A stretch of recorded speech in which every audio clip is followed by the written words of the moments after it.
యోహాను సువార్త 5వ అధ్యాయము 2వ వచనం నుంచి 7వ వచనం వరకు ఉన్నటువంటి లేఖన భాగము ఈ విధంగా రాయబడి ఉంది. యెరూషలేములో గొర్రెల ద్వారము దగ్గర హెబ్రీ భాషలో బెతెస్దా అనబడిన ఒక కోనేరు కలదు. దానికి 5 మంటపములు కలవు. ఆయా సమయములకు దేవదూత కోనేటిలో దిగి నీళ్లు కదిలించుట కలదు. నీరు కదిలింపబడిన పిమ్మట మొదట ఎవడు దిగునో వాడు ఎట్టి వ్యాధి గలవాడైనను బాగుపడును గనుక ఆ మంటపములలో రోగులు, గ్రుడ్డివారు, కుంటివారు, ఊచ కాలు చేతులు గలవారు గుంపులుగా పడి ఉండిరి. అక్కడ 38 ఏండ్ల నుండి వ్యాధి గల ఒక మనుష్యుడుండెను. యేసు వాడు పడియుండుట చూచి వాడప్పటికి బహుకాలము నుండి ఆ స్థితిలో ఉన్నాడని ఎరిగి, స్వస్థపరగోడుచున్నావా అని వాడిని అడుగగా, ఆ రోగి, అయ్యా, నీళ్లు కదిలింపబడినప్పుడు నన్ను కోనేటిలోకి దించుటకు నాకు ఎవడునూ లేడు గనుక నేను వచ్చినంతలో మరి ఒకడు నాకంటే ముందుగా దిగునని ఆయనకు ఉత్తరం ఇచ్చెను. దేవుడు ఈ పరిశుద్ధ లేఖనాన్ని మనకు దీవెనగా చేయనుగాక. ఆమేన్. ప్రియులారా, మరి ఇంకా ఆలస్యం లేకుండా నేను నేరుగా దేవుని వాక్యాన్ని ధ్యానించడానికి ఇష్టపడతా ఉన్నాను. మనం చదువుకున్నటువంటి ఈ ప్రశస్త లేఖనంలో ఉన్న మాటలు మనందరికీ బహుగా సుపరిచితమైనటువంటి మాటలే. ఏంటి మాటల్లో ఉన్నటువంటి విషయము అని ఆలోచన చేస్తే, యేసుక్రీస్తు ప్రభువారు ఈ లోకంలో మనిషిగా, నరావతారిగా, మానవాళి రక్షణ నిమిత్తమై ఈ లోకానికి నరరూపిగా వచ్చి ఆయన కార్యాన్ని నెరవేరుస్తున్నటువంటి దినాలు అవి. ఒకనాడు యేసుక్రీస్తు ప్రభువారు యెరూషలేములోకి ప్రవేశించినప్పుడు అక్కడ ఒక సన్నివేశం యేసుక్రీస్తు ప్రభువారికి కనిపించింది. ఏంటి ఆ సన్నివేశం అంటే, యెరూషలేము గొర్రెల ద్వారము అనే ఒక ప్రదేశం ఉంది. అనగా దేవాలయానికి చాలా ద్వారాలు ఉన్నాయి. అందులో గొర్రెల ద్వారము అనబడినటువంటి ఒక ద్వారం ఉంది, గేట్ ఉంది. ఆ గేటు దగ్గర బెతెస్దా అనబడే ఒక కోనేరు ఉంది. దానికి 5 మంటపాలు గలవు. అంటే 5 వేస్ ఉన్నాయి ఆ కోనేటిలోకి దిగడానికి. 5 మంటపాల దగ్గర చాలామంది రోగగ్రస్తులు ఉన్నారు. అనగా రోగులు, వృద్ధులు, ఊచకాలు చేతులు గలవారు, గుడ్డివారు, కుంటివారు, ఒక మాటలో చెప్పాలంటే పలు రకాల బాధలు కలిగిన వాళ్ళందరూ అక్కడే ఉన్నారు. గుంపులుగా పడి ఉండిరి అని రాయబడింది. ఎందుకు అని ఆలోచన చేస్తే, ఆ కోనేరికి ఒక స్పెషాలిటీ ఉంది, ఒక ప్రత్యేకత ఉంది. ఏంటి ఆ ప్రత్యేకత అంటే, దేవదూత అప్పుడప్పుడు ఆ కోనేటిలోకి దిగి నీళ్లు కదిలిస్తుంది. ఎప్పుడైతే నీళ్లు కదిలిస్తుందో, ఆ నీళ్లు కదిలింపబడిన వెంటనే మొదటిగా ఎవడు ఆ నీటిలోకి దిగుతాడో వాడికి ఎలాంటి జబ్బున్నా సరే నయమైపోద్ది, బాగుపడతాడు. ఆ విషయం తెలిసిన వాళ్ళందరూ దేవదూత ఎప్పుడు వస్తుందా, ఎప్పుడు నీళ్ళు కదిలిస్తుందా అని, అది వచ్చే టైంకి మేము రెడీగా ఉంటామో లేదో కనుక అక్కడే ఉంటే బెటర్ అని చాలామంది అక్కడే ఆ మంటపాల దగ్గరే ఉన్నారు. ఎందుకు, ఎప్పుడు దేవదూత వస్తుందో, ఎప్పుడు నీళ్ళు కదిలిస్తుందో చూసుకొని వెంటనే అందులోకి దిగి తమకు కలిగిన బలహీనత నుంచి విడుదల పొందడానికి. అక్కడ అలాగనే ఒక వ్యక్తి కూడా ఉన్నాడు.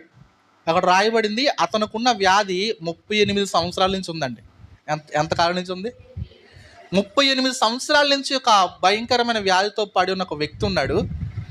ఆ మంటపం దగ్గర అతను చాలా కాలం నుంచే ఉన్నాడు. ఈలోపు చాలాసార్లు దేవదూత నీళ్ళు కదిలించింది, చాలామంది బాగుపడి వెళ్ళిపోతున్నారు. అతడు మాత్రం బాగుపడట్లే.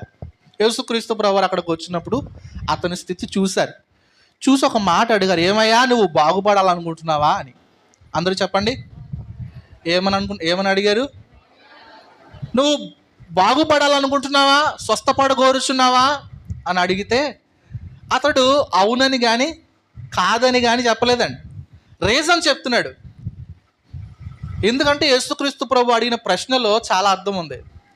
అసలు నీకు నిజంగా బాగుపడే ఉద్దేశం ఉందా? ఇంట్లో చూడండి, చాలామంది యవన బిడ్డ ఇంట్లో ఖాళీగా ఉంటే అప్పుడప్పుడు ఇంట్లో ఉండే పెద్దవాళ్ళు అడుగుతూ ఉంటారు, ఎరా నీకు ఏమన్నా అసలు బాగుపడే ఉద్దేశం ఏమైనా ఉందా అసలు అంటే, అసలు ఆ మాటకు అర్థం ఏంటి? వీడు బాగుపడ్డానా, లేకపోతే ఆడు బాగుపడ్డాడికి ఇష్టం లేదనా, కాదండి. అసలు నువ్వు బాగుపడడం కోసం నువ్వు చేసే ప్రయత్నం ఏమైనా ఉందరా అబ్బాయి? అసలు ఎప్పుడు చూసినా ఇక్కడే కనబడుతున్నావు. నువ్వేమన్నా ప్రయత్నాలు చేస్తున్నావా? అసలు ఎగ్జామ్స్ రాస్తున్నావా? ప్రిపేర్ అవుతున్నావా? నీ ప్రయత్నాలు ఏమైనా ఉన్నాయా అని అర్థం ఆ మాటలో. ఎవరో బాగుపడాలనుకుంటున్నావా అని అంటే, యేసుక్రీస్తు ప్రభువారు కూడా ఇంచుమించుగా అలానే అడిగారు. ఏమయ్యా, నువ్వు స్వస్థపడగోరుచున్నావా? నువ్వు నిజంగా స్వస్థపడగోరితే ఈ పాటికే నువ్వు స్వస్థపడాలి. ఎందుకంటే నువ్వు చాలా కాలం నుంచి ఇక్కడ ఉన్నట్టు నాకు అనిపిస్తుంది. ఈ మధ్యలో దేవదూత చాలాసార్లే ఆ నీళ్ళు కదిలించి ఉంటుంది, చాలామంది బాగుపడి వెళ్ళారని తెలుస్తుంది. మరి నువ్వు స్వస్థపడగోరుచున్నావా అని అంటే అతను రీజన్ చెప్తున్నాడు. యేసుక్రీస్తు ప్రభువారు అడిగిన ప్రశ్నకు అతనికి అర్థమయ్యి చెప్తున్నాడు, అయ్యా నేను ఇక్కడ చాలా కాలం నుంచే ఉన్నాను. దేవదూత వచ్చి నీళ్లు కదిలించినప్పుడు నన్ను నీటిలోకి దించడానికి నాకు ఎవడు లేడయ్యా. అందువల్ల నాకంటే ముందుగా, నేను అక్కడికి వెళ్ళే లోపే నాకంటే ముందుగా ఎవడొకడు వచ్చి అందులోకి దిగిపోయి బాగుపడి వెళ్ళిపోతున్నారు. నాకు స్వస్థపడడానికి అవకాశం కుదరట్లేదు అని చెప్పాడు. Praise the Lord. హల్లెలూయా. ప్రియులారా, తర్వాత జరిగిన సన్నివేశం మనకు తెలుసు. యేసుక్రీస్తు ప్రభువారు ఆ వ్యక్తితో అన్నారు, అయితే నీ పరుపు ఎత్తుకొని నువ్వు వెళ్ళిపో అని. అతడు తను తెచ్చుకున్న పరుపు, తను తెచ్చుకున్న బిషానాలు ఏవైతే ఉన్నాయో అవన్నీ చక్కగా పట్టుకుని వెళ్ళిపోయాడు. అతడు ఎత్తుతున్నప్పుడే అతను రోగం పోయింది, చక్కగా వెళ్ళిపోయాడు. హల్లెలూయా, దేవునికి స్తోత్రం. ఇది మనం చదివిన లేఖనంలో ఉన్నటువంటి విషయం. ఈరోజు నేను ఏం చెప్పాలని మాటలు చదివించానంటే, ప్రియులారా, చాలామంది దేవుని బిడ్డలు ఈ 38 సంవత్సరాల నుంచి వ్యాధితో పడి ఉన్న వ్యక్తిలాగానే సంఘంలో ఉన్నారు. ఎక్కడున్నారు? ఎందుకు ఈ మాటలు చెప్పగలుగుతున్నానంటే, ఈ బెతెస్దా కోనేరు అనేది దేవుని సంఘానికి గుర్తు. ఎందుకు అని అంటే, బెతెస్దా అన్న మాటకు అర్థమేంటో తెలుసా? ద హౌస్ ఆఫ్ గ్రేస్ అని. కృపగల ఇల్లు. ఏమి ఇల్లు అండి? దేవుని కృపగలిగిన ఇల్లు, దేవుని కనికరం కలిగిన ఇల్లు. ఏది దేవుని కనికరం కలిగిన ఇల్లు? ఏది? సంఘమే. హల్లెలూయా. దేవుని కృప చేత, దేవుని కనికరం చేత నడిపించబడుతున్న దేవుని సంఘమే ఆ ఇల్లు. హల్లెలూయా. ఈ దేవదూత ఏంటో తెలుసా? దైవజనుడు. ఎవరో? ఆ నీళ్ళు ఏంటో తెలుసా? దేవుని వాక్యము. దైవజనుడు దేవుని వాక్యాన్ని ప్రకటిస్తున్నప్పుడు ఎవరైతే ముందుగా దాన్ని స్వీకరించగలుగుతున్నారో, ఎవరైతే నాది అనుకొని దాన్ని వెంబడించగలుగుతున్నారో వాళ్ళు బాగుపడుతున్నాడు. హల్లెలూయా. ఇతను చాలా రోజుల నుంచి సంఘంలోనే ఉన్నాడు, చాలా సంవత్సరాల నుంచి బాధపడుతున్నాడు. దైవజనుడు మాటలు ప్రకటించినప్పుడల్లా అన్నాడు, నన్ను దించట్లేదు ఎవడో అంటున్నాడు. ఏమన్నాడండి? ఏమండి, నువ్వు సిద్ధపడాలా, నువ్వు అంగీకరించాలా, నీవు స్వీకరించాలా, ఇంకొకటి ఎవడు నీకు బలవంతం చేయడండి. ఈరోజు సంఘాలన్నీ ఎలా అయిపోయినా తెలుసా? ఎవరొకరు నడిపించాలా, ఎవరొకరు ప్రోత్సహించాలా, ఎవరొకరు ఏదో చెప్పాలి. అప్పుడు కానీ సంఘంలో ఉన్న వాళ్ళకి ఆశ కలగట్లేదు, ఇంట్రెస్ట్ పుట్టట్లేదు, దేవుని మీద మమకారం రావట్లేదు, ఆరాధించాలనో దేవుని వాక్యాన్ని వెంబడించాలనో కోరిక కలగట్లేదు.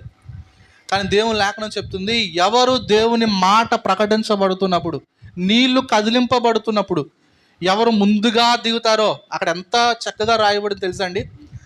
ఆ వ్యక్తి అంటున్నాడు, నన్ను ఎవరూ దించలేదని చెప్తున్నాడు. బాగానే ఉంది, మరి దిగిన వాళ్ళందరినీ ఎవరైనా దించారా అంటే అక్కడ ఎంత చక్కగా రాయబడింది. చదవండి ఒకసారి ఆ మాట. 5వ అధ్యాయం 7వ వచనంలో, ఆ రోగి, అయ్యా నీళ్లు కదిలింపబడినప్పుడు నన్ను కోనేటిలోకి దించుటకు నాకు ఎవడూ లేడు గనుక, అక్కడి నుంచి చదవండి, నేను వచ్చినంతలో మరి ఒకడు నాకంటే ముందుగా దిగును. ఏమని చెప్తున్నాడండి? ఇంకొకరు ఎవరో వాడంతటే వాడు దిగుతున్నాడా? వాడిని ఇంకొకరు ఎవరైనా దించుతున్నారని చెప్పాడా? చెప్పండి ఒకసారి. ప్రియులారా, ఈరోజు ఈ మాటలు మనసులో పెట్టుకోండి.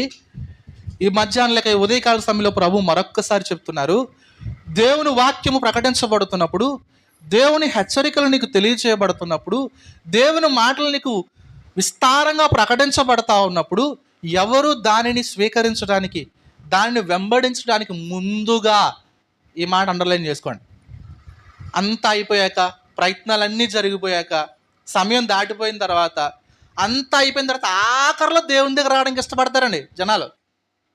ఏమండి, చాలా కాలం క్రితం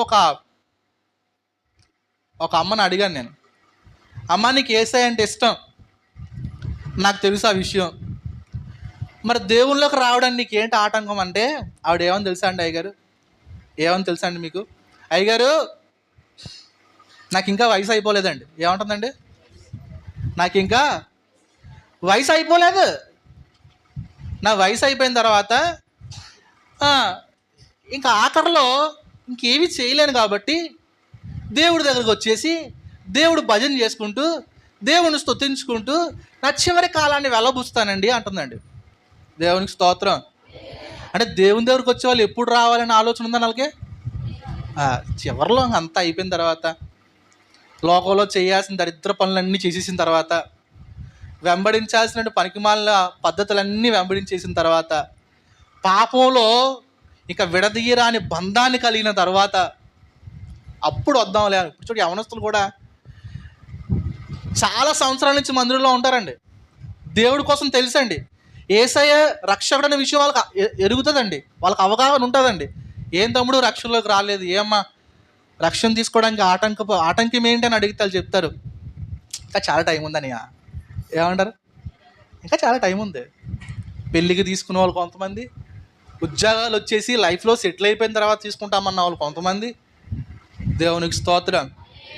ప్రియులారా, ఎప్పుడో నువ్వు తీసుకునే నిర్ణయం కాదండి నీ బ్రతుకుల కార్యాలు జరగడానికి.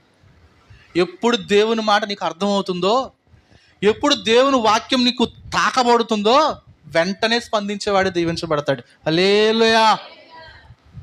కోనేరులో నీరు కదిలించబడుతున్నప్పుడు ఎవడు ముందుగా దిగుతున్నాడో వాడికి స్వస్థత వస్తుందండి. హల్లెలూయా. ఈరోజు సంఘంలో చాలామంది అదే స్థితిలో ఉండిపోవడానికి, మార్పు లేకుండా ఉండిపోవడానికి, దీవించబడకుండా అదే స్థాయిలో ఉండిపోవడానికి ఎంత కష్టపడినా జనాలు ఎలా తయారయ్యారో తెలుసా అండి? కష్టపడడానికి ఇష్టపడతారు. ఏం కష్టపడడానికి? ఈ లోకంలో కష్టపడడానికి ఇష్టపడతారు. దేవుళ్ళో రావడానికి, దేవుని మాటలు వినడానికి, దేవుని మాటలు వెంబడించడానికి మాత్రం అస్సలు ఇంట్రెస్ట్ చూపించరండి. జాగ్రత్త సుమా. ఈ లోకంలో మనం సుఖంగా, మర్యాదగా, మన కష్టార్జితాన్ని మనం అనుభవిస్తూ బ్రతకాలంటే దేవునికి కనికరం కావాలి. హల్లెలూయా.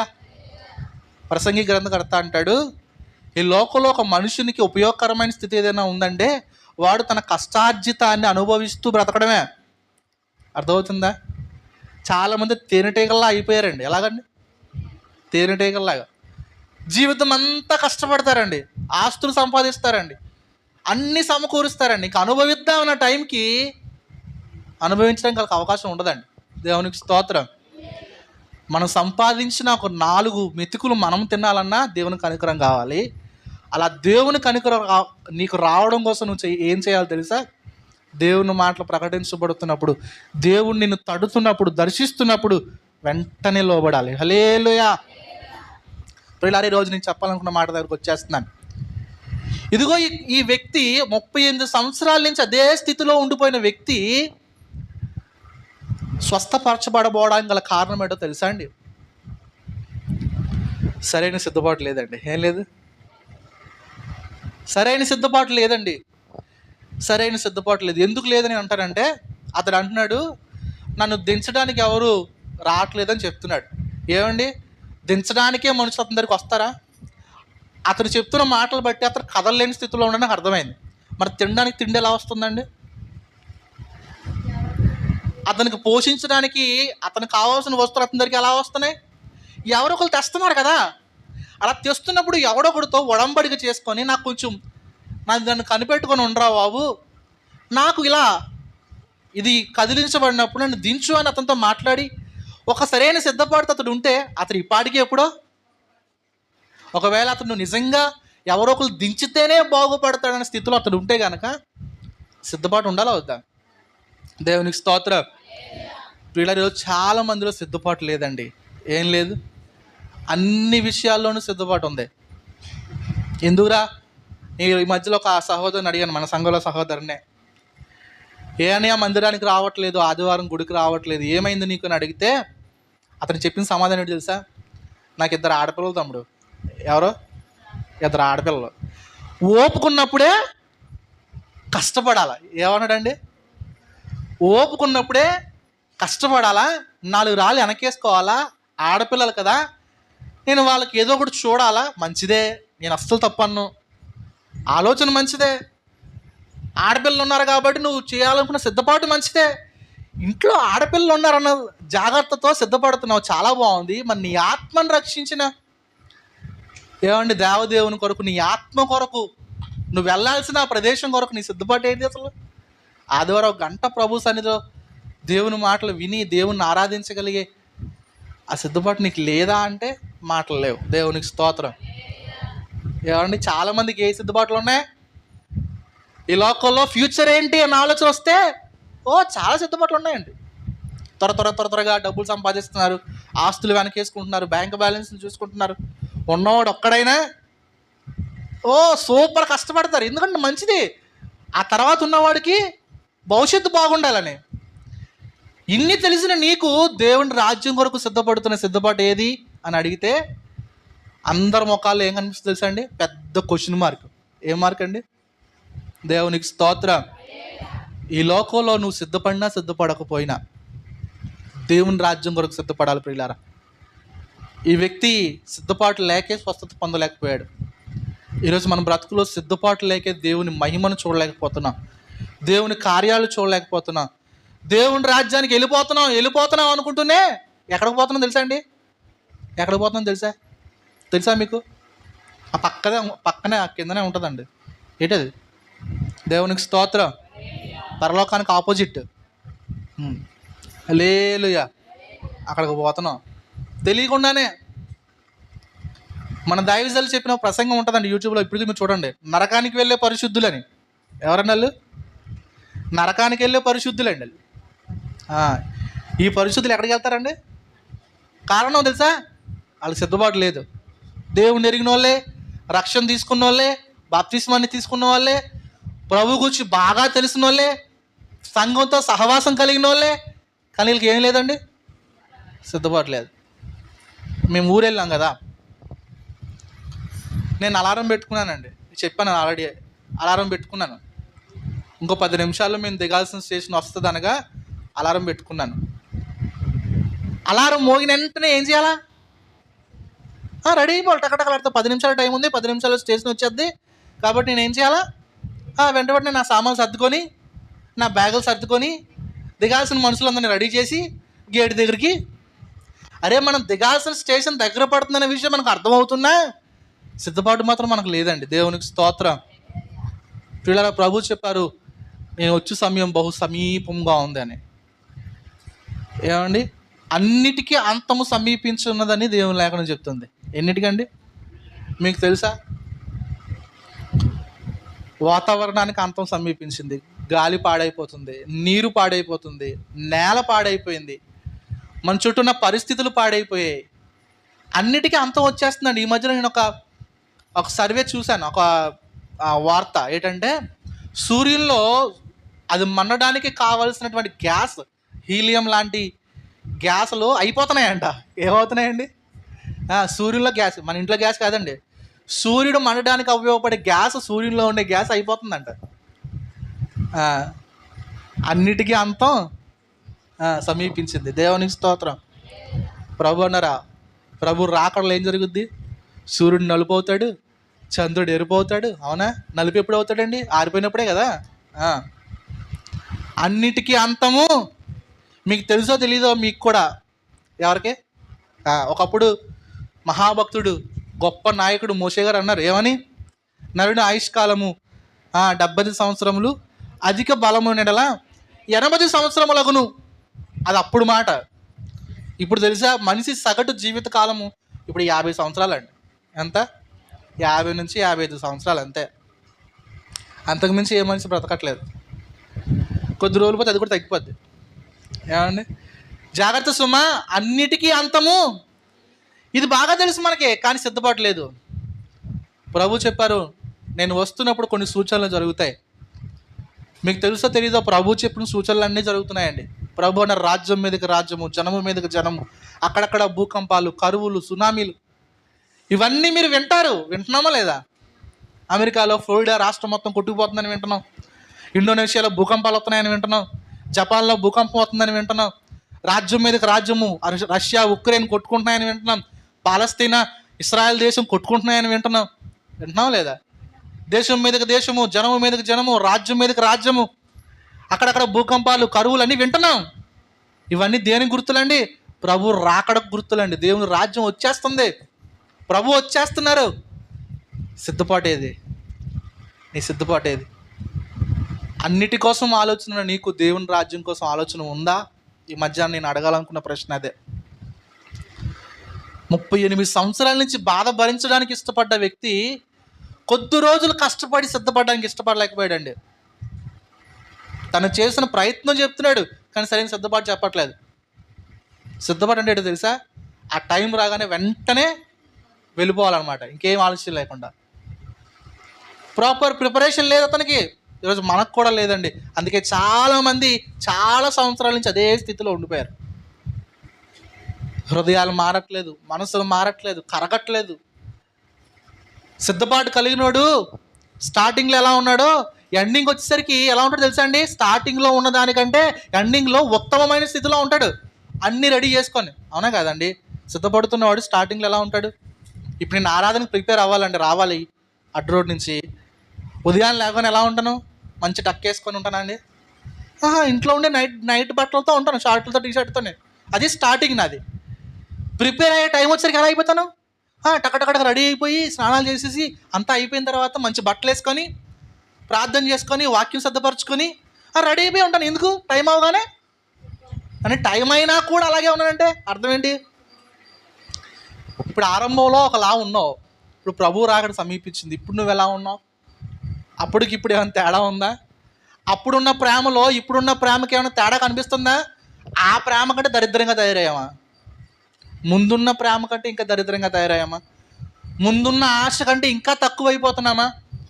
ముందున్న ప్రభు మీద ఉన్న మమకారం, ప్రభు మీద ఉన్న ప్రేమ, ప్రభు సన్నిధికి వెళ్ళాలన్న ఆసక్తి ఇప్పుడు ఎక్కువైందా తగ్గిపోయిందా? అని నువ్వు ప్రిపేర్ అవుతున్నావా? ప్రిపేర్ అవ్వట్లేదా?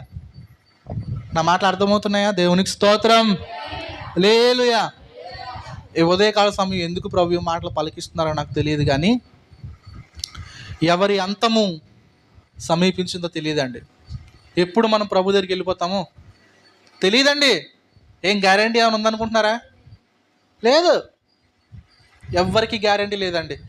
ఏ టైము మన అంతమో, ఏ టైం మనకు చివరో మనకు తెలియదు. ప్రిపేర్ అవుతున్నావా? రెడీగానే ఉన్నావా? దేవుడు మన ఆయన రాజ్యానికి తీసుకెళ్ళాలని ఆశపడుతున్నాడు. ఆయన రాజ్యంలో యుగయుగాలు సంతోషించేలాగా, యుగయుగాలు ప్రభుతో కలిసి సహవాసం చేసేలాగా ప్రభు మనల్ని ఉండాలని ఆయన ఆశపడి మనల్ని అక్కడ తీసుకెళ్ళడానికి వస్తున్నాడు. నువ్వు రెడీయేనా దేవుని రాజ్యంలో ఉండడానికి? ఏమండి, పుట్టింటికి వెళ్ళిపోయి అమ్మాయి రెడీ అవుదా? చక్కగా అక్కడ ఉండే 20 రోజులు 30 రోజులు కావాల్సిన బట్టలన్నీ సర్దుకొని, పిల్లలు కావాల్సినవన్నీ సర్దుకొని, నాకు ఎక్స్పీరియన్స్ ఉంది కదండి అందుకు చెప్తున్నాను. ఏమండి, అన్నీ సర్దుకొని బ్యాగ్ రెడీ చేసుకొని వెళ్ళరా? అక్కడ ఎలా ఉండాలో, అక్కడి పరిస్థితులు ఎలా ఉంటాయో, వెళ్ళబోయే శీతాకాలం, వెళ్ళబోయేది వర్షాకాలం, పిల్లలకి చలి పెడుతుందేమో అని స్వెటర్లు పెడతాం. ఎప్పుడు? వేసవకాలంలోనికి. వేసవకాలం అవ్వకుండానే అక్కడికి వెళ్ళే టైంకి వర్షాకాలం వచ్చేస్తుంది. కాబట్టి ఏం చేయాలి? నేను పిల్లలకు కావాల్సిన పెట్టుకోవాలి, మందులు పెట్టుకోవాలి. అవునా కదండి? అక్కడికి వెళ్ళినప్పుడు అక్కడ పరిస్థితులు ఎలా ఉంటాయి, దానికి అనుగుణంగా మనం ఎలా ప్రిపేర్ అవుతామో, దేవుని రాజ్యానికి వెళ్ళాలనుకుంటున్నావు, నీవు దానికి అనుగుణంగా ప్రిపేర్ అవుతున్నావా? దేవునికి స్తోత్రము, హల్లెలూయా. ప్రియులారా, ఈ ఉదయకాల సమయంలో మరొక్కసారి జ్ఞాపకం చేస్తున్నాను, మీ అందరికీ చేతులు జోడించి, ఈ లోకంలో అన్ని విషయాలకు సిద్ధపాటు కలిగిన నీవు దేవుని రాజ్యం కోసం కూడా సిద్ధపడు. దేవుని రాజ్యం కోసం కూడా సిద్ధపడు. అదే మనకి ఇంపార్టెంట్, ముఖ్యం. ఈ లోకం కాదండి. పేతురు గారు చెప్పారు, ఈ లోకం మనకేంటండి శాశ్వతమైనది కాదు. భక్తులు చెప్తున్నారు, ఈ లోకంలో మనం పరదేశులమును యాత్రికులమై ఉన్నాం. కొద్ది రోజులే మనం ఇక్కడ ఉంటాం. ఎన్ని రోజులు ఉంటాం? కొద్ది రోజులే, మర వెళ్ళిపోతాం. ఎక్కడికి?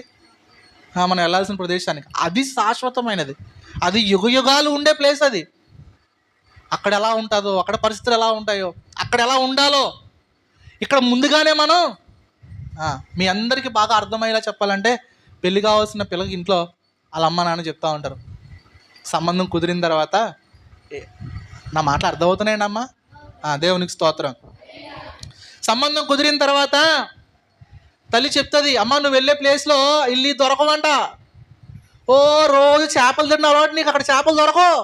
ఇవాళ తగ్గించుకో మెల్లిగా అలవాటు. ఏం చేయాలి నువ్వు? తగ్గించుకో. చెప్తారు చెప్పరా అండి? నువ్వు వెళ్ళే ప్లేస్ ఎలా ఉంటుందో అమ్మని వెళ్ళి చూసొస్తారు కాబట్టి, అమ్మ అక్కడ ఎలా ఉంటుంది, అక్కడ ఎలా ఉంటుంది. ఇక నువ్వు పొద్దున్న 10 గంటల దాకా లేగో, అక్కడ చూస్తే ఇంట్లో 10 మంది ఉన్నారు, నువ్వు వెళ్ళని నువ్వే వాళ్ళకి అన్నీ చెయ్యాలంటే నువ్వు 10 గంటలు లేగితే పని అవ్వదు. ఇప్పుడే నేర్చుకో. ఉదయాన్నే ఎన్ని గంటలు లేవడం అమ్మా? ఎన్ని గంటలు లేవడం? దేవునికి స్తోత్రం. చెప్తారా చెప్పరా ఇంట్లో? ఆడపిల్లని అత్తారింటికి పంపించేటప్పుడు సిద్ధపరచడం మనకు తెలిసింది కదా. అక్కడ ఉన్న పరిస్థితులకు అనుగుణంగా నువ్వు దేవుని రాజ్యానికి వెళ్ళిపోతున్నావు, నీ సొంత ఇంటికి. మరి అక్కడ ఉన్న పరిస్థితులు ఎలా ఉండేవో నీకు తెలుసా? పరలోక రాజ్యం ఎలా ఉంటుందో తెలుసా? ఎలా ఉండే వాళ్ళకి అది అర్హమైన రాజ్యమో నీకు తెలుసా? నేను త్వరగా 5 విషయాలు చెప్తాను. పరలోక రాజ్యంలో ఉండే వాళ్ళు ఎలా ఉంటారో, పరలోక రాజ్యంలో ఉండేవాళ్ళు ఎలా ఉండాలో, ఎలా సిద్ధపడాలో, దేవుని రాజ్యం కోసం సిద్ధపడే వాళ్ళు ఎలా ఉండాలో, నీ బ్రతుకులో మేలు అనుభవించడానికి నువ్వు ఎలా సిద్ధపడాలో దేవుని లేఖనంలో ఉన్న కొన్ని విషయాలు నేను ఊరకనే చూపించేస్తాను. త్వరగా మాటలు చూపిస్తాను. దయచేసి రండి దేవుని లేఖనంలోంచి ఆ మాటలు చూద్దాం. మత్తయి సువార్త 13వ అధ్యాయం.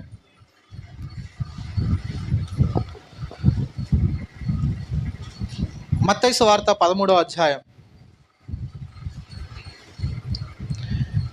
ఈ 13 అధ్యాయంలోనే దాదాపుగా చాలా విషయాలు యేసుక్రీస్తు ప్రభువారు తనతో ఉన్నటువంటి జనసమూహానికి విస్తరించి చెప్పారండి. పరలోక రాజ్యం ఎలా ఉంటుందో, పరలోక రాజ్యం యొక్క పరిస్థితులు ఎలా ఉంటాయో, మనం ఎలా సిద్ధపడాలో నేను ఊరకనే కొన్ని విషయాలు చెప్పేస్తున్నాను. మొదటి విషయాన్ని చూడండి, 13వ అధ్యాయం 23వ వచనం.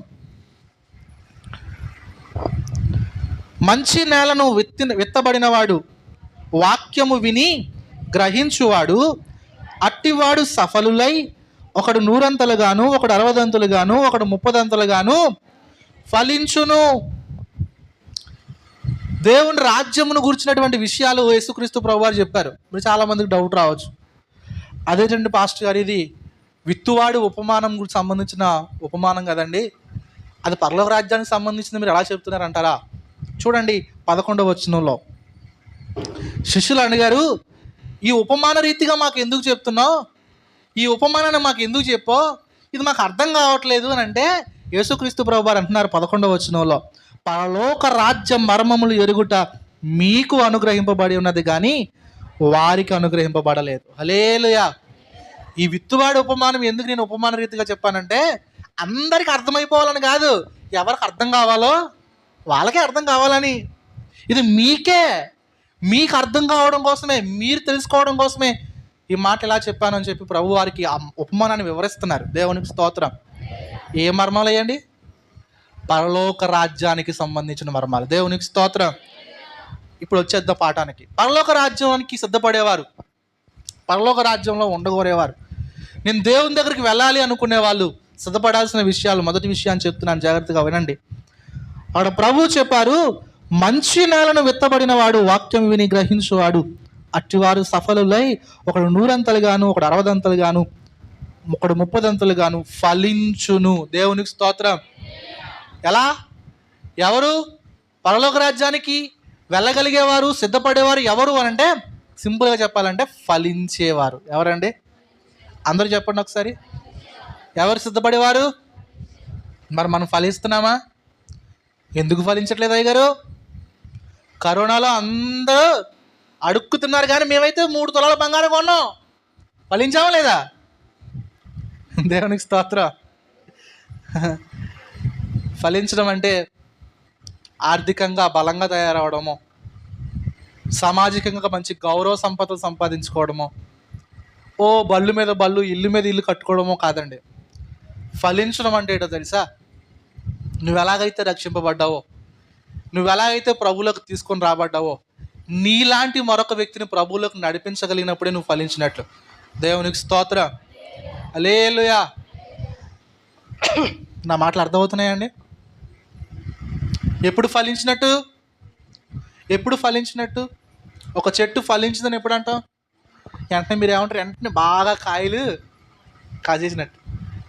కాయలు కాయడం నిజమే కానీ ఆ చెట్టులో కాయబడినటువంటి కాయలు తనలాంటి మరొక చెట్టును ప్రొడ్యూస్ చేయగలిగే విత్తనాలను ప్రొడ్యూస్ చేసినప్పుడు అప్పుడు ఆ చెట్టు ఫలించిందని అంటాం. హల్లెలూయా. ఒక స్త్రీ ఫలించిందని ఎప్పుడు అంటాం? పెళ్ళైన స్త్రీ ఎప్పుడు చెప్పండి? పిల్లలు పుట్టినప్పుడేనా? ఎందుకు అలాగా? తనలాంటి మరొక వ్యక్తిని లోకానికి ప్రొడ్యూస్ చేయగలిగింది కదా. నువ్వు ఫలించావు అని చెప్పడానికి రుజువు ఏంటో తెలుసా? నీలాంటి మరొక వ్యక్తిని ప్రభువులోనికి నువ్వు నడిపించగలిగినప్పుడు నువ్వు నిజంగా ఫలించినట్టు. హల్లెలూయా. ఆత్మలో. ఎలా? ఆత్మలో. ప్రభు దగ్గరికి వచ్చి ఎంతకాలం అయింది? ఎన్ని సంవత్సరాలైంది ప్రభులో నాటబడి? నువ్వు మంచి నేల లేకపోతే ఏ నేల? మనం హల్లెలూయా. ఎన్ని విత్తనాలు మనలో నాటబడుతున్నాయి? యేసుక్రీస్తు ప్రభు వారు ఎంత వాక్యాన్ని మనం ప్రకటిస్తూ ఉన్నారు తన దాసుల ద్వారా. మన మంచి నేల, త్రోవ పక్కబడ్డ నేల, రాతి నేల, ముళ్ళ తొప్పలు ఉన్న నేల? ఒక్కసారి ఆలోచన చేయండి. మన నేల ఎలా ఉంటాయంటే చాలా ఎక్కువ 70% త్రోవ పక్కబడ్డ నేలనండి. అవునా కదా? మీరు చెక్ చేసుకోండి కావాలంటే. ఆరాధన అయిపోయిన తర్వాత గేటు బయటికి వెళ్ళి ఇవాళ అయ్యగారు ఏ వాక్యం చెప్పారని అడుక్కోండి ఒకరు. ఎంతమంది ఆ వాక్యం చెప్తారో, ఆ వాక్యాన్ని చెప్పగలుగుతారో వాళ్ళు త్రోవ పక్కన నేల కాదు. అయ్యగారు భలే చెప్పారండి, ఏదో చెప్పారు కానీ భలే చెప్పారన్నారు అనుకోండి, ఇది ఆ నేలే. ఏ నేల? త్రోవ పక్క పడ్డ నేలే. ఎత్తుకుపోయింది. ఆ పక్షులు వచ్చి ఎత్తుకుపోయాయి. ఏమండి? కొన్ని నేలలు ఉంటాయి, అవి రాతి నేలలు. దేవుని వాక్యాన్ని వింటారు కానీ లోపలికి వెళ్ళదు. ఏం లోపల నాటపడదు. దేవుని వాక్యాన్ని చెప్పారు దేవుని స్తోత్రం, అంతే. ఇంటికి వెళ్ళాక దాన్ని మర్చిపోతారు. ఇంకా ఒక విషయాలు గుర్తుంటాయండి కానీ దాన్ని చేయరు. ఏంటంటే లోపల మెత్తన హృదయం లేదు. దేవుని వాక్యాన్ని వెంబడించాలని ఆశ వాళ్ళలో ఉండదు. అది రాతి నేల. ఏ నేల అది? దానివల్ల ఉపయోగం లేదు. కొన్ని నేలలు ఏంటో తెలుసా అండి? ముళ్ళ తుప్పలు ఉన్న నేల. ఏ నేల అది? పాపం వాళ్ళకి కిందన మంచి మట్టే ఉంటుంది. ఏముంటుంది? హృదయం మంచిగానే ఉంటుంది. పాపం విత్తనాలు నాటబడతాయి, మొలకొస్తుంది. దేవుని కోసం బాగా బ్రతికేద్దాం అనుకుంటారు, మంచి తీర్మానాలు చేసుకుంటారు, దేవుడి దగ్గర ప్రార్థన చేసుకుంటారు. ఇంటికి వెళ్ళి చిన్న బాధ రాగానే ఎగిరిపోతాయి. ఎవడొకడు వచ్చి ఏదో అటు అంటాడు. ఏమండి? ఇంట్లో ఉన్న భర్త భార్య ఏదో అంటది, పిల్లలు ఏదో బాధ పెడతారు, పరిస్థితులు ఏవో కొంచెం ఇబ్బందిగా మారతాయి, అంతే వాక్యం ఎగిరిపోద్ది. దేవుడు నాకు ఏం చేశాడండి అంటారు. అంటే ఇదే నేల తెలుసా? ముళ్ళ తొప్పల నేల. దీనివల్ల కూడా ఉపయోగం లేదండి. మంచి నేల ఏంటో తెలుసా? విత్తనాలు నాటబడిన తర్వాత దానికి లోబడి కన్నీటితో వ్యవసాయం చేసి పంటను ఫలింపజేసేలా దేవుని వాక్యానికి అనుగుణంగా బ్రతికి మరొక వ్యక్తిని ప్రభువులకు నడిపించడానికి తాపత్రయపడుతూ ఒక్కరినైనా ప్రభువులకు నడిపించి ఫలించిన నేలది. హల్లెలూయా. పరలోక రాజ్యానికి వెళ్ళేవారు ఎలా సిద్ధపడాలి తెలుసా? ఫలించేవారిగా ఉండాలి. హల్లెలూయా. ఈ ఉదయం ప్రభు మరలా అడుగుతున్నాడు, నిన్నే అడుగుతున్నారు, నువ్వు ఫలించగలుగుతున్నావా? ఫలిస్తున్నావా? అసలు ప్రయత్నం అన్నా చేస్తున్నావా? నువ్వు నా మాటలు అర్థమవుతున్నాయండి? ఫలించడానికి ప్రయత్నం అన్నా చేస్తున్నావా? అసలు ప్రయత్నం అండి. పాపం 38 సంవత్సరాల నుంచి అక్కడ పడున్నాడు, ప్రయత్నం అన్నా చేశాడు. అయ్యా నేను దిగి మెల్లిగా దేగురుకుంటూ పాకురుకుంటూ అక్కడికి వెళ్ళే లోపు ఎవడొకడు వచ్చి పడిపోతున్నాడని చెప్పాడు కదా. అంటే అక్కడ కాస్త ప్రయత్నం అన్నా ప్రభు అందుకే అతను స్వస్థపరిచారనుకుంటాను నేను. సరైన సిద్ధపాటు లేకపోయినా అతనికి ప్రయత్నం ఉంది బాగుపడాలనే కోరిక చేత. మనకు ఆ ప్రయత్నం కూడా లేదండి ఫలించడానికి. ఎప్పుడు చూసినా మన వ్యాపారం, మన ఇల్లు, మన పరిస్థితులు. ప్రియ సంఘం ఆలోచన చేయి, నువ్వెందుకు రక్షింపబడ్డావో, ప్రభు నిన్ను ఎందుకు రక్షించుకున్నారో. జీవితంలో జీవనోపాధి సంపాదించుకోవడం, కుటుంబాన్ని చూసుకోవడం తప్పు కాదన్న కానీ అసలు నువ్వెందుకు రక్షింపబడ్డావో నీ మూలం నువ్వు మర్చిపోతున్నావు. నువ్వు ప్రభు కోసం బ్రతకాలని ప్రభు నీ కోసం తన ప్రాణాన్ని పెట్టేశారండి. కొరింథీ 2వ పత్రిక 5వ అధ్యాయం 15వ వచనం చదవండి. అక్కడ రాయబడిన మాట ఎంత చక్కగా ఉంటుందో. చదువుతారా ఒకసారి? కొరింథీ 2వ పత్రిక, అపోస్తలుడైన పౌలు కొరింథీయులకు రాసినటువంటి 2వ పత్రిక 5వ అధ్యాయము 15వ వచనంలో ఈ మాట రాయబడింది. జీవించు వారికి మీదట తమ కొరకు కాక తమ నిమిత్తము మృతి పొంది తిరిగి లేచిన వారి కొరకే జీవించుటకు ఆయన అందరి కొరకు మృతి పొందినని నిశ్చయించుకొనుచున్నాము. హల్లెలూయా. అసలు ఎందుకు మనకు ప్రభు మనల్ని రక్షించాడయ్యా, మన కోసం ప్రాణం పెట్టాడంటే ప్రభు కోసం బ్రతకడానికి. ఎవరి కోసం బ్రతకడానికి? అది వదిలేసాం మనం. ఎందుకు దేవుడిని నమ్ముకున్నావయ్యా నువ్వు అని అంటే మనం చెప్పే సమాధానం ఏంటి తెలుసా? నా పిల్లలు బాగుండాలండి, నాకు ఇల్లు బాగుండాలండి, నా బండి బాగుండాలండి, నా వ్యాపారం బాగుండాలండి, నాకు ఏది బాగుండాలండి, నా కుక్క బాగుండాలండి. దేవునికి స్తోత్రం. నువ్వు దేవుని కోసం బ్రతికి చూడు, మిగతా అన్నీ బాగుంటాయి. హల్లెలూయా. అసలు నువ్వు ముందు చేయాల్సిన పని ఏది? ఇది వదిలేసావు, మిగతా అన్నీ చేస్తున్నావు. జాగ్రత్త సుమా. ఈరోజు ప్రయత్నించడానికి నువ్వు ఇష్టపడితే, ఫలించడానికి నువ్వు ప్రయత్నం చేయగలిగితే ప్రభు నేను దీవిస్తాడండి. హల్లెలూయా. బాగా పండే మొక్కకి కదండి అన్నీ చేస్తాం. దాని చుట్టూ కప్పు తవ్వుతాం, ఏ గేది మేయకుండా చుట్టూ కంచి కడతాం, అవునా? అది ఫలిస్తుంది కాబట్టి. ఈ చెట్టు బాగా కాస్తుందరా అనుకున్నప్పుడే కదా దాని జోలికి ఎవరు రాకుండా కాపలా కాస్తాం, అవునా? దాన్ని ఎవరు కొట్టేయకుండా తోటమాలను ఎవరో ఒకరిని పెడతాం. నువ్వు బాగా ఫలించడానికి నువ్వు ప్రయత్నం చేస్తేనే కదా దేవుడు నీ పట్ల కార్యాలు చేయడానికి. హల్లెలూయా. పిల్లలు ఈరోజు ఒక తీర్మానం తీసుకుందాం. ప్రభువా నేను ఫలిస్తానయ్యా. ఏం చేస్తాను? నువ్వు ఫలించడానికి ప్రయత్నం చేస్తేనే పరలోక రాజ్యానికి సిద్ధపడుతున్నట్టు. అసలు ఆ ప్రయత్నమే లేకుండా నేను వచ్చేస్తానని ఎంత సంకలు గుద్దుకున్నా దేవుని రాజ్యానికి రావడం పక్కన పెట్టు. ఎక్కడికి పోతావు? నీకు అసలు సిద్ధపడే లేదు. నువ్వు పరలోకానికి ఏమవుతావు? హల్లెలూయా. ఒకసారి అందరు గట్టిగా చెప్దాం, హల్లెలూయా. ఫలిద్దాం. రెండో విషయానికి వచ్చేస్తున్నాను. చూడండి, అదే మత్తయి సువార్త 13వ అధ్యాయంలో మరొక మాట రాయబడింది. ఏంటో తెలుసా? రెండవ ఉపమానాన్ని ప్రభు చెప్పారు 13వ అధ్యాయంలో. అక్కడ రాయబడింది చూడండి.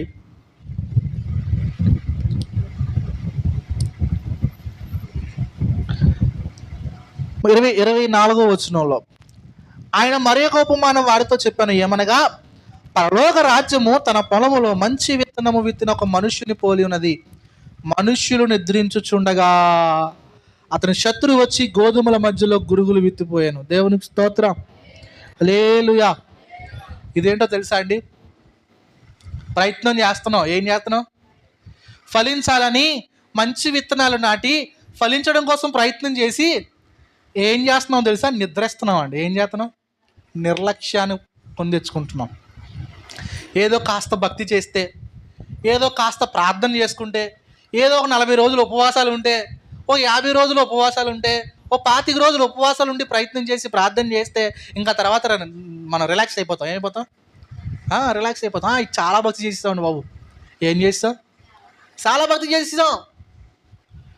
ఎప్పుడు నువ్వు నిర్లక్ష్యంగా ఉంటావో ఆ క్షణంలో అపవాది నీ పట్ల కార్యాలు చేసేస్తూ ఉంటాడు, నీ దగ్గర దూరేస్తూ ఉంటాడు.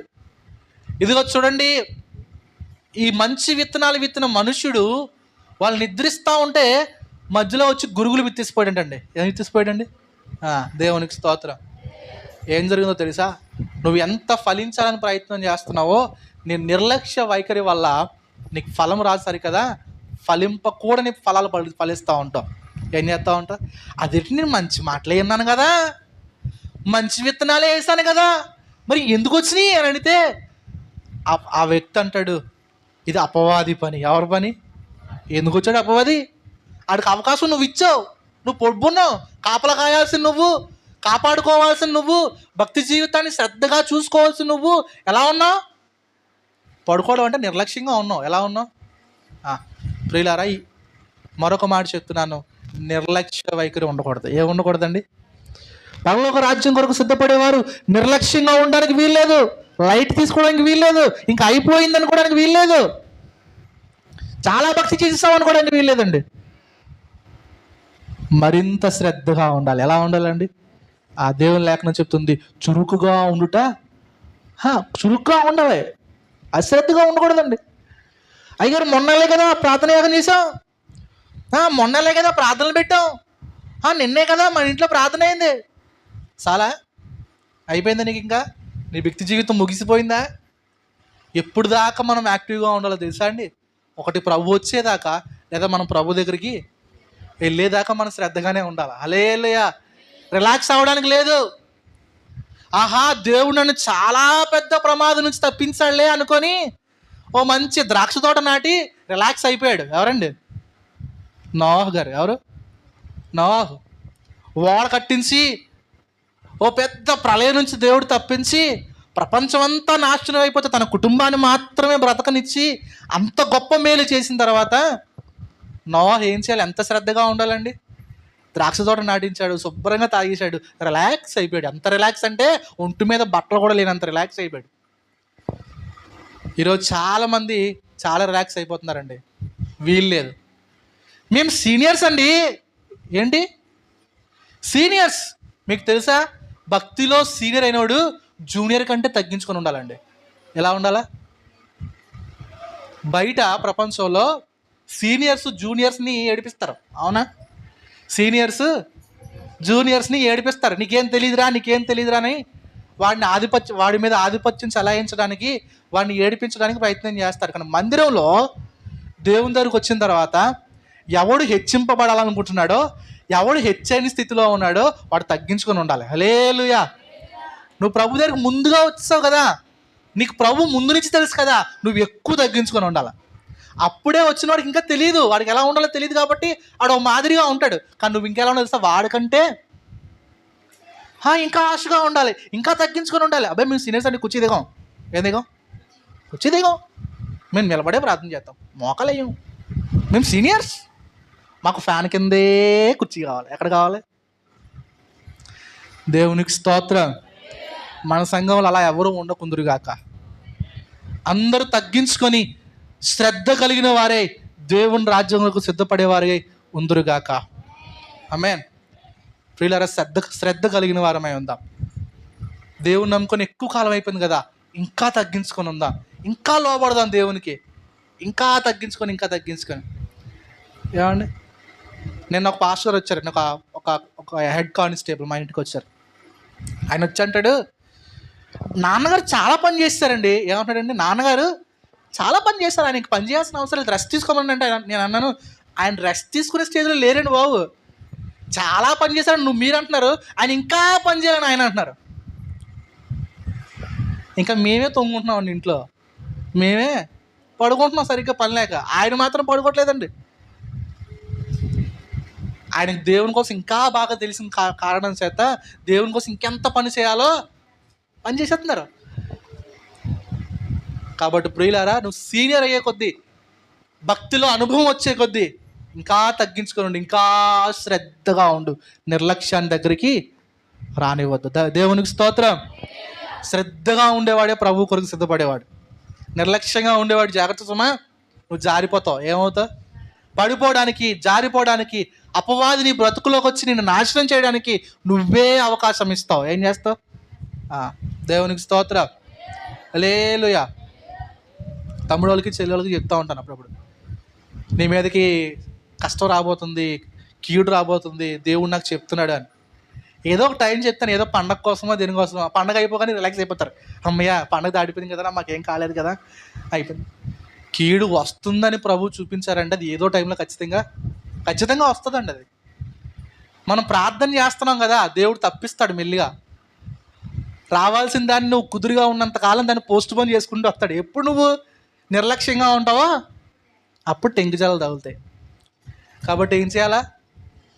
ఎప్పుడూ శ్రద్ధగానే ఉండాలి, ఎప్పుడు దేవుని పని చేయడానికి ఇష్టపడుతూనే ఉండాలి. ఇక 3వ లక్షణం కోసం చెప్పేస్తున్నాను, సమయం అయిపోతుంది. చూడండి, యేసుక్రీస్తు ప్రభువు వారు మరొక ఉపమానాన్ని చెప్పారు. అదే 13వ అధ్యాయంలో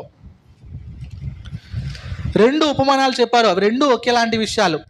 పరలోక రాజ్యము ఒకడు తీసుకొని తన పొలములో విత్తన ఆవగింజను పోలి ఉన్నది అని. అలాగనే 33వ వచనంలో ఉంది, పరలోక రాజ్యం ఒక స్త్రీ తీసుకొని పిండి అంతయు పులిసి పొంగు వరకు 3 కుంచముల పిండిలో దాచిపెట్టిన పుల్లని పిండిని పోలి ఉన్నది అని. 2 ఉపమాన భావాలు ఒకటే. ఒకటి, స్టార్టింగ్లో నువ్వు చిన్నదానివే అయినా దినాలు గడుస్తున్న కొద్దీ నువ్వు విస్తరించాలి, ఫలించాలి. ఎలా చెప్పానో ఆ ఉపమాన భావం అదైతే. రెండోది ఏంటో తెలుసా అండి? 3వ మాట చెప్తున్నాను, వినండి శ్రద్ధగా. నువ్వు ప్రభావవంతమైన జీవితాన్ని కలిగి ఉండాలి. ఎలా ఉండాలి? అందరూ చెప్పాలండి, అందరూ చెప్పండి ఒకసారి. ప్రభావవంతమైన జీవితాన్ని కలిగి ఉండాలి అంటే ఏంటో. ఊర్లో, ఈ లోకంలో మనకు సామెత తెలుసు. ఏంటి చెప్పండి? 6 నెలలు వారితో ఉంటే చెప్పండి గట్టిగా. 6 నెలలు వారితో ఉంటే వారే వీరవుతారంట. కారణం ఏంటంటే వాళ్ళ ఎఫెక్ట్ వీళ్ళ మీద. ఎంత దరిద్రం చూడండి. మనం ప్రభుతో ఎంత సహవాసం చేసినా ప్రభు లక్షణాలు మనలోకి రావు. మనం ఏదో దేవుని కోసం కొంచెం భక్తిగా బ్రతుకుతున్నాం అనుకున్న మనలో కాస్త కోస్త దేవుని లక్షణాలు ఉన్నా మనలో ఉన్న దేవుని లక్షణాలు మాత్రం లోకంలో ఉన్న వాళ్ళ దగ్గరికి వెళ్ళట్లేదండి. వాళ్ళలో ఉన్నాయి మనలోకి వస్తున్నాయి. వాళ్ళు ఇలా అన్నారు, అలా అన్నారు, అలా చేయకూడదంట. ఏం చేయకూడదంట? మంగళవారం పూట బయటికి వెళ్తావా అన్నదమ్మా మా పక్కింటి బిల్లి. దేవునికి స్తోత్రం. శుక్రవారం పూట డబ్బులు ఇస్తారా? ఏమండి, ఎవడు చెప్పాడు ఇవ్వకూడదని? దేవుడు చేసిన ప్రతిరోజు మంచిదేనండి. హల్లెలూయా. నువ్వు ఇంకా అవన్నీ పట్టుకుని ఎలాడుతున్నావు చూడు. జాగ్రత్త సుమా, నువ్వు ప్రభావవంతంగా లేవు, ఇతరుల ప్రభావం నీ మీద పడింది. దేవునికి స్తోత్రం. నువ్వు ప్రభావవంతంగా ఉండాలి. నువ్వు ఎవరి దగ్గరికి వెళ్తే నీ ప్రభావం వాళ్ళ మీద పడాలి. నువ్వు ఎవరిలోకి వెళ్తే నీ ప్రభావం వాళ్ళ మీద పడాలి. నువ్వు ప్రార్థన చేసేదాను కదా, నువ్వు ఎవరితోనైనా 10 నిమిషాలు కూర్చుంటే వాళ్ళకి ప్రార్థన చేయాలని ఆశ పుట్టాలి. నువ్వు దేవుని బాగా స్తుతిస్తావు కదా, బాగా పాడతావు కదా, నువ్వు ఎవరి దగ్గరికి వెళ్ళినా వాళ్ళు చూడగానే, నిన్ను చూడగానే, నీతో మాట్లాడగానే నేను కూడా పాటలు నేర్చుకోవాలనిపించాలి. అర్థమవుతుందా అండి? నువ్వు దేవుని కోసం బాగా చెప్పగలవు కదా, వాళ్ళకు కూడా అనిపించాలి. విని విని విని నేను కూడా దేవుని కోసం బాగా నేర్చుకొని నేను కూడా చెప్పాలి అనిపించాలి. అంటే నీ ప్రభావం ఇతరుల మీద ఖచ్చితంగా నువ్వు ప్రభావవంతమైన జీవితాన్ని జీవించాలి. ఇతరుల ప్రభావాన్ని స్వీకరించే జీవితాన్ని కాదండి. నువ్వు ప్రభు దగ్గర నుంచి తీసుకోవాలి, నీ దగ్గర నుంచి ఇతరులకు ఇవ్వాలి. హల్లెలూయా. మనందరికీ బాగా తెలుసు, పెరుగు తోడాడుతాం. ఇప్పుడు ఎక్కడ తోడాడుతున్నాం లేండి, అన్నీ ప్యాకెట్ పెరుగులే. లేదు, ఒకప్పుడు చక్కగా తీసుకొచ్చిన గేదె పాలు, ఆవు పాలు చక్కగా ఇంట్లో పెట్టుకొని తోడెట్టుకొని ప్రతి ఇంట్లో మజ్జిగ కొండ ఉండేదండి. పెరుగు కొండ. ఏం కొండ? దేవునికి మహావందనాలు, దేవునికి స్తోత్రం. దేవుని మహాదైవాల తోడెట్టడం మర్చిపోయారండి మన వాళ్ళందరూ. ప్యాకెట్ పెరుగులే. పాలు తోరపెట్టడానికి లీటర్ పాల్లో ఎన్ని లీటర్లు పెరిగేస్తామండి? ఎంతండి? 2 చుక్కలు, అంతే కదా. 2 చుక్కలు పెరుగు చుక్కలు 2 చుక్కలు పాలు వేస్తే పొద్దురికి ఏమవుతుందండి? అన్ని పాలని చక్కగా పెరుగు మర్చేస్తుంది. ఎలా? That is effectiveness of God. ఆ పెరుగులో ఉన్న ప్రభావం అది. దేవునికి స్తోత్రం. మరి నీలో అంటే గారు మా ఇంట్లో నేను ఒక్కరిదాన్నే దేవుని నమ్ముకొని ఉన్నాను. నువ్వు పెరుగు సొక్కవే. అర్థమైందండి? నువ్వు సినదానివని కనబడతావు, కానీ నువ్వేం చేయాలి తెలుసా? ఇంట్లో వాళ్ళందరి మీద ప్రభావం చూపించాలి. హల్లెలూయా. ఏం చేయాలా? మా సంఘంలో ఒక పెద్ద ఆవిడ ఉండేది. వాళ్ళ ఇంట్లో ఎవరు నమ్ముకోలేదండి, ఆవిడ తప్ప. ఎవరండి? ఆవిడ తప్ప ఎవరు నమ్ముకోలేదండి. వాళ్ళ ఇంట్లో వాళ్ళ కూతుర్లు, అల్లుళ్ళు అందరూ వచ్చి, మేము దేవుణ్ణి నమ్ముకున్నాం. ఏ దేవుణ్ణి? ఆ దేవుణ్ణి. వేరే దేవుణ్ణి నమ్ముకున్నావు, నువ్వు ఈ దేవుణ్ణి నమ్ముకున్నావు. మరి అలా అయితే కుదరదా అంటే ఆవిడ ఏమని తెలుసా? మీకు కుదిరితే నా దగ్గర రండి. ఏం చేస్తారు? మీకు కుదిరితే నా దగ్గర రండి, లేకపోతే రావడం మానేయండి. నేను మాత్రం ఈ దేవుని వదిలే అవకాశం లేదు. మీకు నచ్చితే నన్ను చూడండి, నచ్చకపోతే నేను మా పాస్టర్ ఇంటికి పోతాను. ఆలే చూస్తారు, ఏ గంజో కడుగు పెట్టి చచ్చిపోతే తీసుకెళ్ళి కప్పెడేస్తారు. నేను మాత్రం ఈ దేవుని వదలండి. హల్లెలూయా. మీకు తెలుసా, చచ్చినట్టు ఆలే వస్తారండి వీడి దగ్గరికి. ఎంత ప్రభావం చూపించింది తెలుసా అండి? మనం అంటే దేవుణ్ణి నమ్ముకున్నాను కానీ గారు, మా ఇంట్లో వాళ్ళు ఒప్పుకోవట్లేదండి, మా ఎదురింట్లో వాళ్ళు ఒప్పుకోవట్లేదు, మా బంధువులు ఒప్పుకోవట్లేదండి. వాళ్ళ కోసమని నువ్వు దేవుని కోసం నిలబడింది ఎక్కడ? దేవుని ప్రభావాన్ని నువ్వు చూపించింది ఎక్కడ? ఈ మధ్యన మన సంఘంలో కొన్ని విషయాలు చూసి చాలా బాధపడ్డాను. చాలా అంటే చాలా బాధపడ్డాను. దేవుని నమ్ముకున్న వాళ్ళు అన్యుల సంప్రదాయాన్ని వెంబడిస్తే ఇక నీ ప్రభావం ఏం చూపించావు వాళ్ళకి? అలాంటి సమయమే కదా నీ దేవుని పట్ల నీకున్న ప్రేమను, నీలో ఉన్న దేవుని శక్తిని చూపించగలిగే అవకాశం అది. దాన్నే వదిలేసుకొని వాళ్ళ కోసమని ఒకరోజు, మన కోసమని ఒకరోజు. ఎలాగండి? దేవుని బిడ్డల కోసం ఒక సాయంత్రం, వాళ్ళ కోసం ఒక పగలం. అవునా? ఇది ఏమన్నా వ్యాపారమా? జాగ్రత్త సుమండి. నువ్వు దేవుని ప్రభావాన్ని కలిగిన దానివై ఉండాలి, అప్పుడే పరలోక రాజ్యానికి వెళ్తావు. హల్లెలూయా. ప్రభావవంతమైన భక్తి జీవితాలు ఉండాలి. నువ్వు లోబడిపోకూడదు, నువ్వు లొంగిపోకూడదు లోకానికి, లోకం నీలోకి రాకూడదు. నువ్వు లోకంలో విస్తరించాలి. దేవునికి స్తోత్రం. హల్లెలూయా. కాబట్టి ప్రియులారా, పరలోక రాజ్యం కొరకు సిద్ధపడాల్సిన వ్యక్తివి నువ్వు. ప్రభావవంతమైన భక్తి జీవితం ఉండాలి. దేవునికి స్తోత్రం. అన్య సాంప్రదాయాలు, అన్య పరిస్థితులు, అన్య జీవితాలు మన బ్రతుల్లోకి రావడానికి వీల్లేదండి. ఎట్టి పరిస్థితుల్లో రావడానికి వీల్లేదు. మా ఇంటి పక్కన మా అమ్మ ఉంటుంది, మంగళవారం పూట పోతున్నావు బాబు అంటుందండి. ఏమ్మా ఇవి వెళ్ళకూడదు బాబు, నేను వెళ్తాను, ఆ రోజే వెళ్తాను, అప్పుడే వెళ్తాను. నా దేవుడు నాకు అది మంచిదని చెప్పాడు. దేవునికి స్తోత్రం. నీకు మంచిది కాదేమో, నాకు మంచిదే. ఏమండి, పాపకి ఇంత బొట్టు అట్టవు నువ్వు అంటదండి. ఏమంటదండి, దేవుడు మా అమ్మాయికి మంచి ముఖం ఇస్తే దాన్ని బొట్లెట్టి ఎందుకు పాడు చేయాలమ్మా, నేను పెట్టను, కాటికన్నా పెట్టావు కాదు అంటదండి. దేవునికి స్తోత్రం.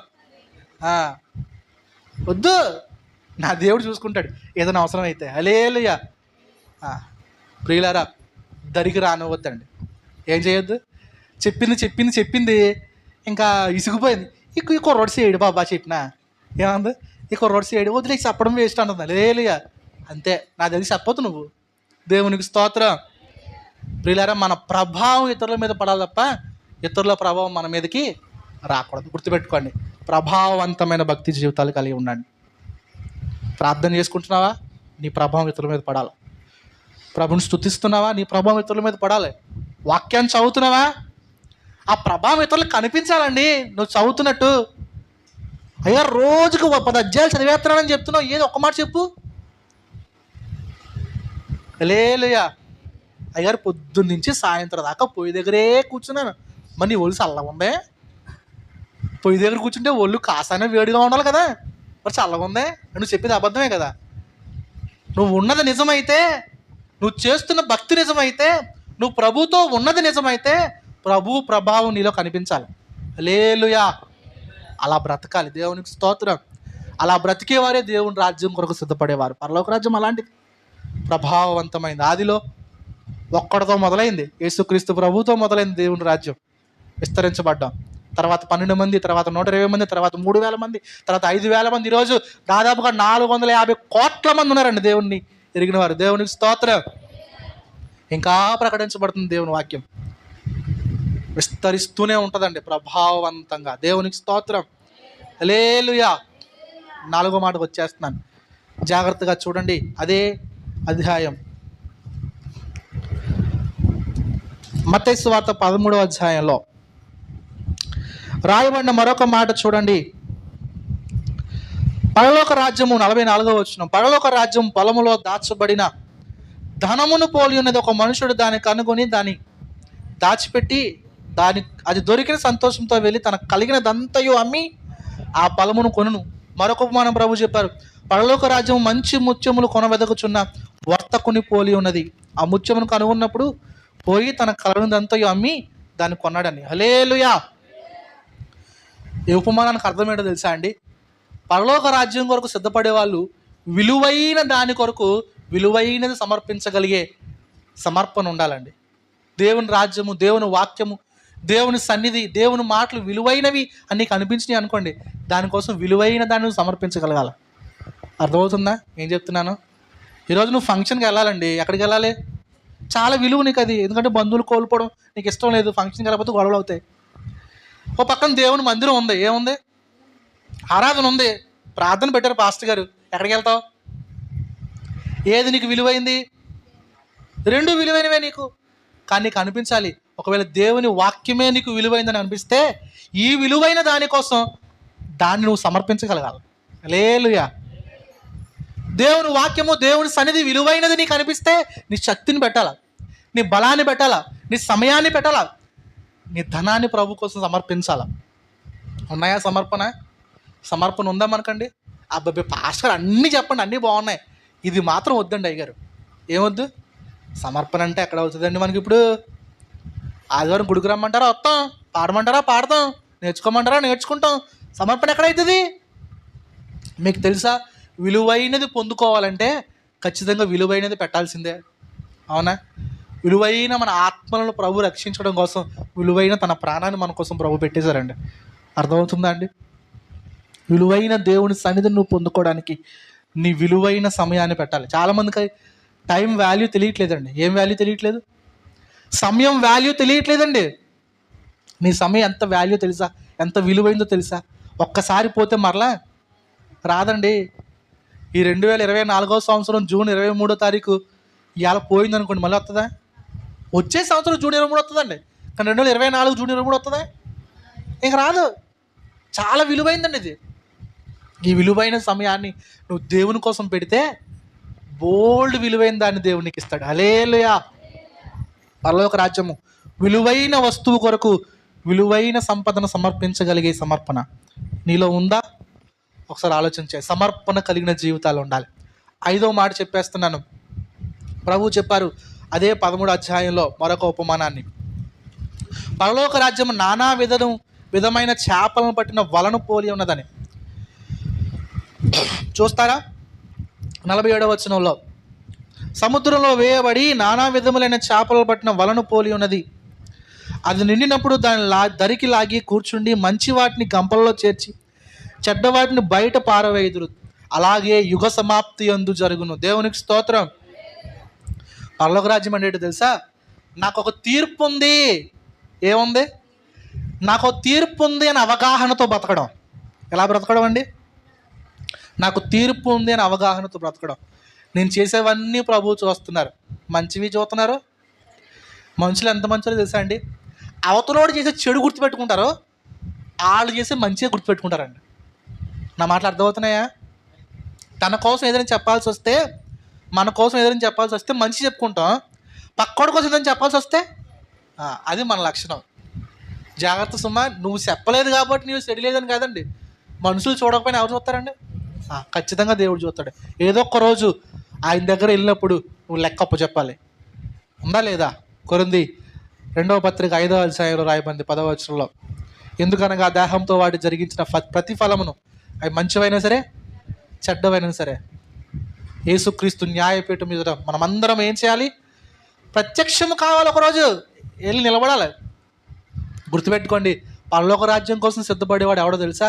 నాకు తీర్పు ఉంది అని దానికోసం జాగ్రత్తగా బ్రతికేవాడు, జాగ్రత్తగా కలిగి బ్రతికేవాడు, నా ప్రభు నన్ను చూస్తున్నాడని అవగాహనతో బ్రతికేవాడు పరలోక రాజ్యం కోసం సిద్ధపడుతున్నవాడు. కాబట్టి ప్రియులారా, 38 సంవత్సరాల నుంచి బాధపడుతున్న బాధ ఉంది, కానీ సిద్ధపాటు లేక అతను అంత బాధను అంతకాలం అనుభవించాల్సిన పరిస్థితి ఏర్పడింది.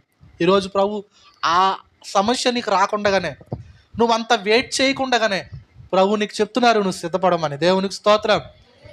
దేవుని సన్నిధి నుంచి దీవెనల కొరకైనా పరలోక రాజ్యం కొరకైనా నీకు సరైన సిద్ధపాటు ఉండాలి. ఏముండాలి? సరైన సిద్ధపాటు ఉండాలి. దాని తగ్గ ప్రయత్నము ఉండాలి. ఏముండాలి? సిద్ధపాటు ఉండాలా, దాని తగ్గ ప్రయత్నం ఉండాలి. అప్పుడు ఖచ్చితంగా దేవుడు మన పట్ల కార్యాలు జరిగిస్తాడు. అవి అద్భుత కార్యాలే కావచ్చు, స్వస్థత కార్యాలే కావచ్చు, సూచక్రియలే కావచ్చు. నువ్వు కోరుకుంటున్నది ఏదైనా సరే. పాడేసుకున్నాం, నే కోరుకున్నది పొందుకుంటానని, నీవు ఏ రోజు నన్ను దాటిపోలేదని. నిజమే, మనం కోరుకున్నది పొందుకుంటాం. ఎప్పుడో తెలుసా? నువ్వు సరిగ్గా సిద్ధపడినప్పుడు. దేవునికి స్తోత్రం. కాబట్టి అలాంటి స్థితి ప్రభు మనందరికీ అనుగ్రహించి ప్రభు రాకడ కొరకు మనందరినీ సిద్ధపరచును కాక. ఆమేన్. ప్రార్థన చేస్తున్న స్థలంలో వంచండి. అందరూ ఒక్క నిమిషం వెంటనే స్పందించి ప్రభు పాదాల దగ్గర మోకరించి సిద్ధపడదాం. సంవత్సరాలు గడిచిపోతున్నాయి, దినాలు గడిచిపోతున్నాయి. నువ్వు ప్రభు కొరకు సిద్ధపడిన సిద్ధపాటు ఏది? ఎంత సిద్ధపడుతున్నావు ప్రభు కోసం? నీవు 38 సంవత్సరాల నుంచి అదే బాధలో ఉండిపోయాడు ఆ వ్యక్తి. చాలా కాలం నుంచి అక్కడే ఉండిపోయాడు ఆ వ్యక్తి, సిద్ధపాటు లేక. ఈరోజు నువ్వు కూడా చాలా సంవత్సరాల నుంచి అదే స్థితిలో ఉండిపోయావు, అదే బాధలో ఉండిపోయావు, అదే అవసరంతో ప్రార్థన చేస్తూ ఉండిపోయావు, కానీ సిద్ధపాటు లేదండి. ప్రభు చెప్తున్నారు, సిద్ధపడగలవా? ఫలించడానికి సిద్ధపడగలవా? నిర్లక్ష్య వైఖరి లేకుండా సిద్ధపడగలవా? శ్రద్ధగా ప్రభు సన్నిధిలో ఉండగలవా? ప్రభావవంతమైన జీవితాన్ని జీవించగలవా? ప్రభు సన్నిధిలో విలువైన, దేవుని సన్నిధి కొరకు విలువైన సమర్పణ నీకుందా? దేవుడు నన్ను చూస్తున్నాడనే అవగాహనతో బ్రతకగలుగుతున్నావా? సిద్ధపడగలుగుతున్నావా? ప్రార్థన చేద్దాం. మా ప్రభు నాకు సరైన సిద్ధపాటు దయచేయండి నాయన అని ప్రార్థన చేసుకుందాం. మహాపరిశుద్ధుడా, నీకు వందనాలు. ఈ ఉదయకాల సమయం మరొకసారి మీ లేఖనాల ద్వారా మాతో మాట్లాడారు. అవును నాయన, చాలా కాలం నుంచి అలానే ఉండిపోయాం మేము. ఆత్మల రక్షణ లేదు, కార్యాలు ఆగిపోయినాయి. ఎందుకు అని ఆలోచన చేస్తే నీవైతే మార్పు లేని దేవుడు. మా జీవితాల్లోనే సరైన సిద్ధపాటు లేదయ్యా.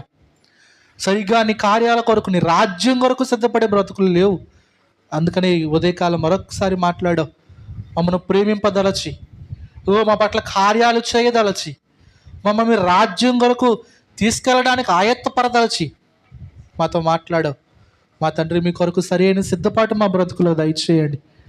నీ సన్నిధిలో మేము ఫలించే బ్రతుకు కలిగిన వారమై, ఇదిగో నాయన శ్రద్ధ కలిగిన జీవితాలు కలిగిన వారమై, ప్రభావవంతమైన భక్తి జీవితాలు కలిగిన వారమై, ఇదిగో నాయన నీ కొరకు విలువైన దాన్ని సమర్పించగలిగే సమర్పణ కలిగిన వారమై నీ మమ్మల్ని చూస్తున్నావు. మేము చేసే ప్రతి పనికి ఒకరోజు లెక్కప్పు చెప్పాలనే జాగరూకత కలిగిన వారమై సిద్ధపాటు కలిగి బ్రతకడానికి సహాయం చేయండి. ఈ మాటలు ప్రతి ఒక్కరి జీవితంలోనూ మీరు ఫలింపునకు తీసుకొని రండి. చేయండి, ప్రతి ఒక్కరిని మీరు అక్కడ కొరకు సిద్ధపరచమని యేసయ్య పేరట ప్రార్థించి వేడుకుంటున్నాము తండ్రి. ఆమేన్, ఆమేన్.